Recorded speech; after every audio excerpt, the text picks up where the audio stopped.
Com qual desses dois adultos você se identifica mais? Você conseguiu se tornar o adulto que um dia desejou ser? Observe essas duas situações, no qual uma criança frustrada joga um brinquedo no chão. Menina, você quer ficar de castigo, é?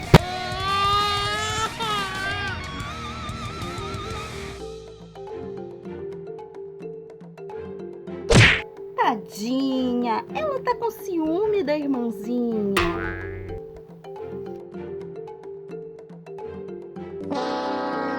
A primeira situação demonstra um tipo de educação pautada no autoritarismo e a segunda na permissividade. Qual delas é melhor para educar seu filho?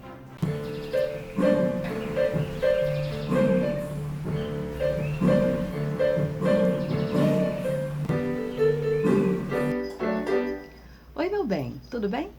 Hoje vamos discutir um pouquinho sobre a educação dada para os filhos, pautada no autoritarismo, a pautada na permissividade e se haveria algum caminho do meio ali para ter uma alternativa mais equilibrada. É muito comum que pais e mães tenham medo de estar sendo permissivos demais. Mas esse mesmo medo não acontece de ter um comportamento autoritário demais. O autoritarismo foi ensinado pra gente, a gente que é geração anos 70, 80, até 90, foi criado dentro do autoritarismo. Vamos pensar nesse exemplo que eu acabei de dar. Na primeira situação em que a mãe ou o pai, eu vou falar mãe porque eu tô numa situação de mãe aqui, eu quero me dar essa representatividade, mas isso vale para os pais que estão me assistindo também, tá? A mãe grita, a mãe coloca de castigo, ameaça, ela dá uma chinelada e a criança vai ficar com ainda mais raiva. Se ela pegou o brinquedo da mão do irmão ou da irmã e jogou no chão com raiva porque ela estava frustrada, porque ela estava com ciúme, seja lá qual foi o sentimento motivador daquela atitude, não vai melhorar recebendo um grito no meio da cara dela e uma chinelada. Ela vai se assustar, ela vai ficar com ainda mais raiva, ainda mais frustrada, vai chorar, vai fazer mais birra e o comportamento inadequado vai continuar. A educação autoritária tem um grau de firmeza muito alta, mas tem também um grau de gentileza muito baixo. Isso é uma coisa importante na hora da gente pensar o que a gente quer passar para os nossos filhos. O ideal, dentro da disciplina positiva, que seria um caminho do meio, e eu já vou explicar porquê, ele não é o único, mas é uma possibilidade de caminho mais equilibrado, é que você combine gentileza com firmeza. Todo mundo gosta de ser bem tratado. Todo mundo gosta de se sentir compreendido. A educação não violenta exige que a gente tenha empatia com as emoções dos pequeninos. Se a gente simplesmente grita com eles, põe de castigo, dá uma palmada, a gente não está demonstrando empatia com o que eles estão sentindo. E eles não vão conseguir compreender, porque não serão ensinados quais realmente são os comportamentos adequados que eles devem ter, que a gente espera deles. E por que aquele comportamento que ele está tendo é inadequado. A criança pequena não sabe. Para falar um pouco aqui para o meu nicho também, esse vídeo não é específico de adoção, mas para as crianças maiores, para os adolescentes que chegaram na família há poucos anos, isso também pode ser uma verdade, porque na idade mais nova, em que eles deveriam ter sido ensinados a controlar suas próprias emoções, eles não foram. Existe uma diferença da negligência para a permissividade. Na negligência, tanto os graus de firmeza quanto de gentileza são baixos. Ninguém olha para aquela criança. Então, as emoções dela não são levadas em conta. Na permissividade, acontece o fenômeno contrário do autoritarismo. A firmeza é muito baixa, não existe firmeza, mas existe um grau de compreensão, aí vou colocar entre aspas, das emoções da criança muito alto. Só que essa gentileza sem firmeza gera o que a gente chama de permissividade. Você está deixando seu filho fazer tudo. Se você está deixando ele fazer tudo, você não está dando regras. Se você não está dando regras, ele não vai aprender quais são os comportamentos adequados que ele deve ter na sociedade. Cai no mesmo problema. Vou colocar o gráfico aqui do lado para você dar uma olhada e conseguir visualizar isso que eu estou falando. Na disciplina positiva, um dos seus pilares, seu primeiro pilar, é que a educação deve ser feita aliando firmeza e gentileza. Você leva em conta os sentimentos da criança, mas você não passa a mão na cabeça. Então a criança arrancou o brinquedo da mão da irmã, tacou no chão com raiva, a mãe vem, o pai vem, o cuidador vem e pergunta: por que você fez isso, fulano? Por que isso aqui aconteceu? A criança vai ser levada a pensar sobre a sua atitude, repensar a sua atitude, entender quais emoções estavam ali naquele momento que levou ela a fazer aquilo. É ciúme, é raiva, é frustração. E aprender, ensinado por nós adultos, a canalizar essa emoção para uma outra atividade, que não vá fazer mal para ninguém. Você quer socar um travesseiro? Soca, só não quebra as coisas dentro de casa, não machuca a irmã, não maltrata os animais. O segundo pilar importante da disciplina positiva é a conexão que a gente cria com os nossos filhos e o sentimento de importância que a criança começa a desenvolver a partir dessa conexão. Na primeira situação, em que a mãe grita, você não tem nenhuma conexão entre essa mãe e essa criança. Na segunda, em que a mãe é permissiva e fala, tudo bem, passa a mão na cabeça, também não existe essa conexão. Em nenhuma das duas você está ajudando o seu filho a entender as emoções dele. Quando você faz o seu filho entender as próprias emoções e devolve a pergunta para ele, você acha que você acabou de comer um chocolate, você comer um outro doce vai fazer bem para sua saúde? Agora, nesse momento seguido?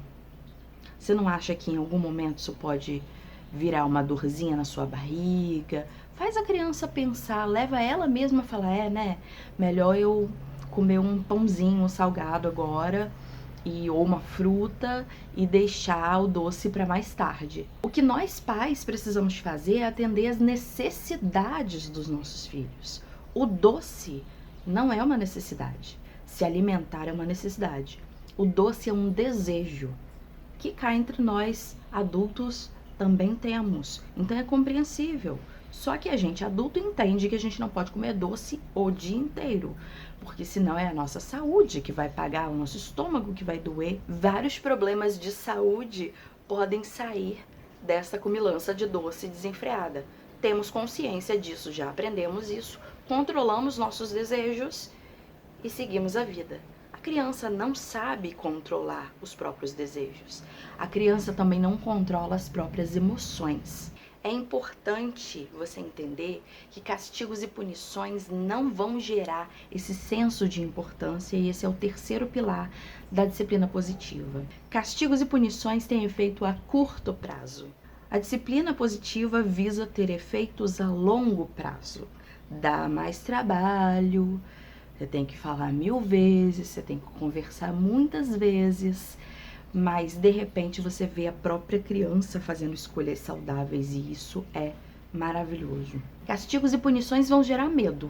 A criança vai obedecer e se comportar como você quer por medo de ser punida, por medo de perder algo e não porque é o correto a se fazer. Na primeira oportunidade que ela tiver de fazer alguma coisa errada ou que você disse que era errada, sem ser descoberta, ela vai fazer. Vou dar um exemplo polêmico.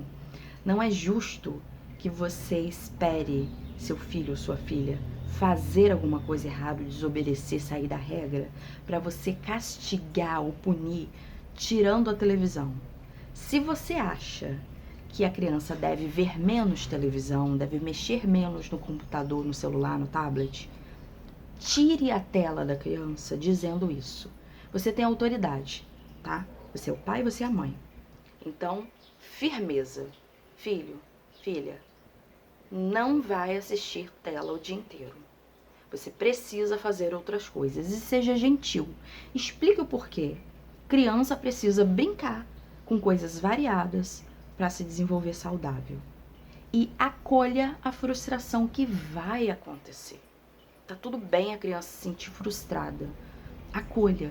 Você tá triste, você tá chateado, né? Eu entendo. Mas é importante pra você. Você confia na mamãe? Confia no que eu tô falando? Então vem cá, você precisa chorar? Vem cá, chora aqui. Isso não é ser permissivo. Permitir que a criança expresse seus próprios sentimentos e acolher o choro, colocar no colo e falar: tudo bem, filho, pode chorar, eu tô aqui com você, não é ser permissivo. Ser permissivo é você dizer: ai, tadinho, vou deixar então mais um pouquinho na televisão, tá? Isso é ser permissivo. Você foi firme, você falou: não vai mais ver televisão, precisa brincar com seus brinquedos, mas tudo bem, vem cá, eu entendo que você tá chateado e eu acolho você, eu tô aqui com você pra te ajudar a passar por esse sentimento ruim que tá tomando conta de você agora. Vai ficar tudo bem, daqui a pouco você vai se acalmar e vai se divertir jogando um jogo de tabuleiro, brincando com bonecas, brincando com carrinhos, brincando de montar alguma coisa. Não é justo você usar um comportamento do seu filho para tirar algo, nesse exemplo a televisão, que você já achava que a criança deveria usar menos.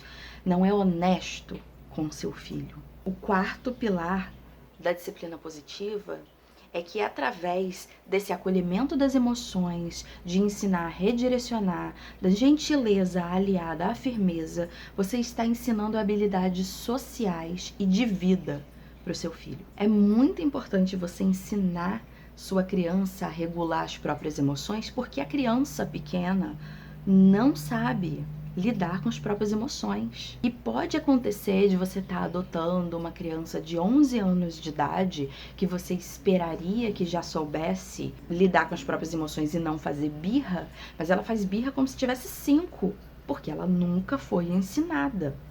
Pode acontecer também de você ter um filho biológico, parido, que tá com você a vida inteira, mas você nunca conseguiu ensinar isso porque você nunca teve essas ferramentas, nunca ouviu ninguém falando isso pra você. Ainda dá tempo. Vai dar um pouco mais de trabalho? Sim.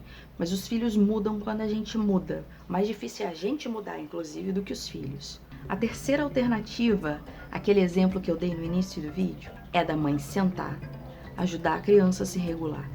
Fazer a criança, depois que ela entender que ela errou, pedir desculpa por ter pego o brinquedo e jogado no chão com raiva. Porque é somente tendo empatia com os sentimentos dos nossos filhos que a gente vai ensiná-los a ter empatia com outras pessoas no mundo também. E assim faremos um mundo melhor. Espero que esse vídeo tenha sido útil, que tenha lançado algumas reflexões iniciais aqui sobre o modo como a gente exerce nossa parentalidade. Deixa seus comentários, suas dúvidas aqui embaixo. Marca gostei se você gostou desse vídeo, compartilha com seus amigos, com a sua família, com sua rede de apoio. Obrigada por assistir, um beijo. Até semana que vem. Tchau!